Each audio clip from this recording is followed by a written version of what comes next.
Hello there, you beautiful people, and welcome back. Yep, this is Huda, and it is Sunday. Normally, every Sunday is welcome to the crack corner, but listen up, your boy, he kind of feels like he isn't giving you much. I know Sundays are my cheat days. All right, it's supposed to be only a minute to 3 minute long videos. It takes me no time to make those. But I feel like I'm not giving y'all enough on this day. I'm already taking a break on Saturday after all, which it's only about what, a few days until the month of scares and horror, you know, Halloween and whatnot, October. We all know what month it is. Yeah, so y'all know where the channel started. Those of you that stayed for as long as you have, y'all know where this channel started. It started in horror games. So I've decided, because your boy is into horror, I love everything horror to be honest, I'm gonna go and instead, to keep it still a cheat day, instead of going and making them welcome to the crack corner, we're just gonna go and watch some scary stuff. You and I, on Sundays, we're gonna watch a bunch of scary stuff. Well, scary to be honest. Your boy is not easily frightened. I swear I'm not easily I'm not easily frightened, alright? Chuck Rosser! Hey buddy! Still gonna keep it a cheat day, so of course editing is not gonna be all that much. Not much editing is gonna be involved in these. Gonna watch, I looked up this channel, it's called Llama Arts. Go and check it out, I'm gonna link him down in the description. All his videos, I own none of them, alright? I don't own any of his videos. All of it goes to Llama Arts. Llama Arts, please do not copyright strike me, please. Anyways, I've decided to keep it a cheat day. I'm gonna go and do that with you all. So, because I haven't had any time ever since I started to actually go and watch anything, to actually do much of anything other than making these videos for you all. So every Sunday we're gonna go on ahead and do that whole thing where we watch some scary stuff, scary animations, scary short films, etc. We're gonna call it, I don't know, Scary Sunday, Spooky Sunday, I don't know. It's gonna start with an S, your boy will figure it out. So, welcome to the crack corner is done. Welcome to Spooky, Scary Sunday, Spooky, Horror Sunday, Horrific, I don't know, something like that. Well, I'll come up with the name. I'll come up with the name before I upload, alright? Maybe I should come up with intros for those. Y'all boy is real good at being a creep after all. I had lots of practice. Firekeeper. Oh, right, almost forgot, but thank you for all of you that actually waited for the uploads. I didn't upload on Friday. A lot of crap happened, and your boy was depressed as shit. I felt depressed as hell. So, by the way, money ain't all that great right now. So, Code Vein is not gonna be showing up on the channel, at least not for maybe 2 months. Alright, we're gonna move on into. You all seem to want Dragon Age, so why not, right? I'll get Dragon Age Inquisition as soon as we're done with Dark Souls 3. And that's probably not going to be for another 20 parts, I'm guessing. Looking at how I'm like, what, maybe 60% done with the normal story. And then there's the DLCs. So, we're going to still be doing Dark Souls 3 until we're done. Then we're moving on into Dragon Age Inquisition. I want to do Code Vein, but your boy is a broke mofo right now. Alright? So, yeah, like I said, I felt depressed, which is why I did not upload. And thank you all for actually, that actually went and waited for my uploads. And did not leave. I lost a few subscribers the moment I did not upload. Understand, guys, I am human too, alright? I'm a human, and I'm alone in this. God damn it, hold on, guys. No, I'm having technical issues.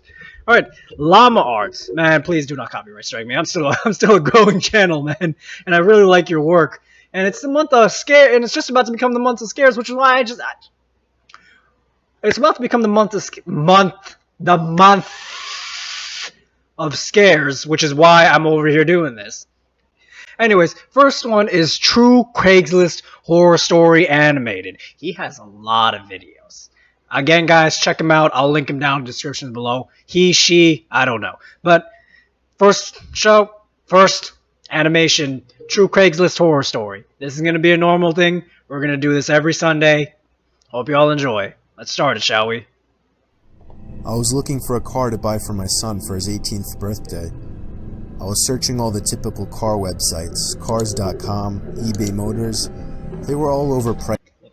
Hold on, wait. Let Let me get comfy. Hold on, wait. No, I'm not comfy. Wait, I think I'm comfy now. All right, I think I'm comfy now. Go get your popcorn, your Doritos, your Dynamitas, Cheetos, some soda, whatever. Let's just hurry up and get into this now. Priced as expected. Craigslist was the only place to find an actual deal. About a week into my search, I found an '03 Toyota Camry. It had 67,000 miles, no accidents, no damage, and good condition for only $3,500. $3,500? This seems like a steal for such a reliable car with such low mileage. The seller lived about 10 miles from me, which was a reasonable drive when looking for a car. I gave him a call to set up a time to come check it out. The man sounded normal on the phone. He assured me that there were absolutely no problems with the car. Yo. He introduced himself as Bob. Hold up! I brought along $3,500 in cash, even though I planned on wiggling down the price as much as possible. Hey, he looking like that dude from Sailor Bob's Moon. Property about 15 minutes early. It was a tiny little house with a decent-sized property, only because it was a bit far from the nearest neighbors. The garage was open, so I walked over to see if anybody was inside, but except for an unusual amount of car parts, it was empty. The car was nowhere in sight. The only car on the property was an old pickup truck. You see, I would walk away. I went over to the front door to check the house numbers. It was the right address.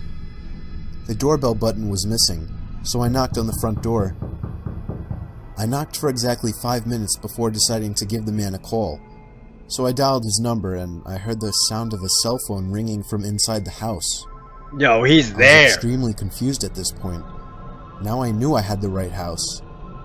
I didn't understand why, if he was home, why he wasn't answering. I decided I had to take a peek through one of the windows to see if anybody was inside. Peering through the glass, I couldn't really see much as it was pretty dark inside the house. I saw a very old-fashioned dining room set, but across from that, I saw somebody standing at the back door of the house, staring outside. I figured that must have been Bob, so I knocked on the window, but he didn't even move. Nope, There was no gate or anything to the backyard. It was just a wide open yard, since this wasn't a rural area. I simply walked around the house to the backyard. I didn't understand how he couldn't hear me. When I got to the back door, I made a shocking realization. The figure standing by the door was a taxidermied human being. I ran straight back the way I came and back to my car. I looked up one last time before driving off. The blinds to the window I had peeked into had been shut, but I could see 2 of the blinds bent open. Somebody was at that window watching me. You can probably guess I had the gas. I would have left the moment I did not see the car. The whole situation still makes no sense. All the car parts, the fact that there was no Toyota Camry, the taxidermied human being. The fact that there was no car there leads me to believe that whoever that man wasn't planning on selling me anything. And that also He just leads wanted to your the booty disturbing meat. thought that I was very close to becoming a lifeless statue staring out that man's back door. Yo, dude, you got off lucky there. Not everybody gets off lucky there, yo. Yo, he got off real lucky there, man. That was way too close. I'm being honest with y'all. Oh my gosh. I would have left the moment I saw no car. I wouldn't trust this guy. This is Craigslist, alright? Sometimes you can trust Craigslist, but I can promise you, there are those freaks on there that will take you and you will never be seen again. Alright, on to the next animation, please. That was good. I liked it. It's called Sleepover Stories Animated. And again, Llama Arts, guys, check him out. I'm gonna give him all the credit for the animation. But this video. Llama, please, man, do not copyright strike me. This happened when I was 15 years old. My best friend Anthony wanted me to come over for the night, since his parents would be gone all weekend. I rode my bike over and put it in his backyard before letting myself in through his back door. We played basically every video game he had, from FIFA all the way to Call of Duty, with popcorn and other junk food spilled out all over the floor. Oh, man, As the night my mom would have progressed, yelled we at moved me from video if I did games that. to watching half a movie and getting bored, to doing prank calls at close to 10 o'clock. I remember those days Anthony made a when few I had calls friends. to different pizza places. When it was my turn, I just dialed a few random numbers in hopes to get someone at their house. On, say, my 4th attempt, I finally reached somebody. A guy with a deep and rough voice picked up, answering with a yeah instead of a hello. You got Anthony's them laughing big in the lips, boy. background Did made you me see his stumble with my lips? words mid-sentence, ultimately cracking Like up into freaking laughter. bananas. I had never done a prank call, so I sucked at it. The guy on the other end was silent. I regained a straight face and tried to continue with the call. It went something like this. Sir, would it be alright if I borrowed one of the wheels from your car? What's your name, kid? My name is Bob. Really? You sure it's not Anthony? Yo, hold up, how? I looked up at Anthony, whose face was noticeably full of fear. Does this dude got caller ID or something? Some sort of futuristic caller ID? He legit knew his name. Hold on, no. I would have hung up, disconnected my line, and just locked all the doors. Alright, I forgot about my birds. I hung up the phone, not wanting to be on the line with whoever that was for another second. Anthony, who the hell was that? I asked him. I don't know, he told me. Does your caller ID info display your name or something? No, it shows my dad's name. We hopped on the computer and did some research, trying to figure out how it was possible to get someone's name through their phone number. It didn't make sense how he could get Anthony's name so quickly. He was way too young at the time to be on any of those personal information sharing websites. We ended up asking a question on Yahoo Answers, since no one had a similar experience. The question turned up no answers. I suggested he call his dad, but he said he wasn't supposed to have anybody over for the weekend, so he didn't want to call. We planned on sleeping in the living room, so we just resumed watching the movie that we hadn't finished from earlier. Right after the phone call had left my mind, and window. me and Anthony looked at each other when we heard his front storm door opening, and then the doorknob to the front door began to turn. Why is your door unlocked? I was able to turn about halfway before the lock restricted it. Anthony turned off the TV, and I went over to the window to see who it was. I spread the blinds open. There was a tall guy standing outside. He noticed the blinds moving and turned to look at me. I practically threw the blinds back into place. Me and Anthony hid in the kitchen, listening for any more noises. We heard the sound of the gate to the backyard opening, as it was right outside the kitchen window. God damn it, I said. I forgot to shut the back door. Anthony urged me to run and shut it. I made it to the hallway leading to his back door, and froze. There was a silhouette standing outside the back door. I don't think he noticed me, but he was surely looking into the house. He opened the door and stepped inside. I tiptoed to the kitchen and motioned for Anthony to follow me upstairs. We made it to his room as quietly as possible, pulling the door shut to avoid making any noise. We crawled under his bed. He had cloth covering the bottom of his bed, so you couldn't see anything under it unless you actually moved the cloth. Hold up, no. Have these guys never seen a horror movie ever? You don't hide under the bed, alright? That's where they expect you to be. Moment one. And y'all ain't smart. You got a bed that you can actually crawl under, alright? Y'all are not smart. You are not the guy from Paranoid. Y'all, those of you that have been here for a long time, y'all remember that game, I'm sure. The doors downstairs all opened, each one getting closer to the stairs. Thumps finally began up the stairs, and he was right outside the door now. The door to the room opened. You're done. You're done. You're dead. I could hear Anthony's breathing. It was too loud. Footsteps moved over to the closet, and then the closet opened. I could hear the coat hangers being slid around as the fabric of the jackets and coats rubbed against each other. Footsteps moved over to the bed and stopped. I felt like my heart was about to explode out of my chest. Bye-bye. Anthony's breathing was too loud. I had to cover his mouth with my hand. Nothing but silence in the room now. We laid still for so long, I almost thought he wasn't even in the room anymore. I moved my hand away from Anthony's mouth and whispered in his ear, "You think we can make a run for it?"